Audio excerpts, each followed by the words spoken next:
Two fired Atlanta police officers are getting their jobs back, at least for now. The officers were dismissed after two college students were tased while trying to drive around protesters in late May.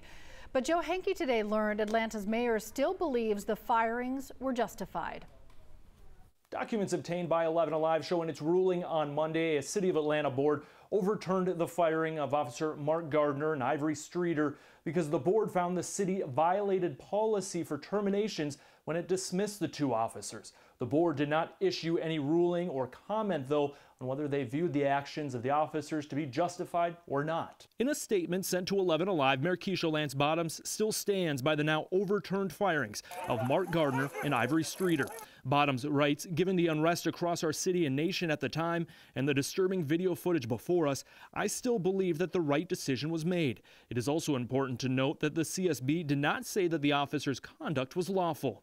It's your testimony here under oath that Investigator Gardner did not have a union rep or attorney with him at any time during this process, correct? That is correct. In a January appeal hearing before Atlanta Civil Service Board, former APD Chief Erica Shields testified about the firings of Mark Gardner and Ivory Streeter. In a ruling Monday, the board overturned the firings, finding APD violated the officers' due process, did not supply proper written notice, or let the officers have representation present.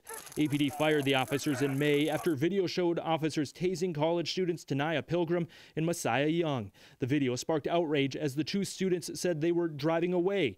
Gardner testified he acted on what he heard. I deployed the taser on her because we were in fear of our life. Monday's ruling catching Young off guard. His attorney in a statement wrote Young had been, quote, brutally attacked in May and was stunned and saddened to learn through the media that two of the officers involved in the attack had been reinstated to the Atlanta Police Department. Today, APD and the city did not answer questions of whether the officers will receive back pay, return to their former positions, or be placed on admin leave as they still face criminal assault charges from the incident.